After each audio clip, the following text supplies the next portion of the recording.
అమ్మన్నా ఈ పేస్ట్ తోటి ఏం చేస్తారు?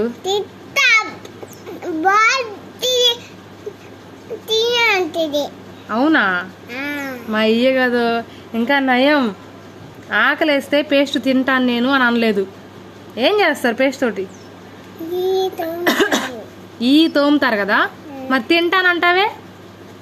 తింటారు ఎవరన్నా? తోముతారు. నువ్వు డైలీ తోమట్లేదా? తింటున్నావా పేస్టు? చెప్పు, ఏం చేస్తున్నావు? దొంగ, తింటున్నావు కదా నువ్వు. దొంగ తింటున్నావు నువ్వు, నాకు తెలియకుండా తింటున్నావా తోమకుండా? రేపటి నుంచి నీ సంగతి చెప్తాలే. తినకూడదు, అందుకే నిన్ను అడ్డాలు రామన్నా అనేది. ఏమంటారు పెన్నా అని నిన్ను అడ్డాలు రామన్నా అంటలా? అడ్డాలు రామన్నవా నువ్వు? చెప్పు, చెప్తే వినవు అడ్డా.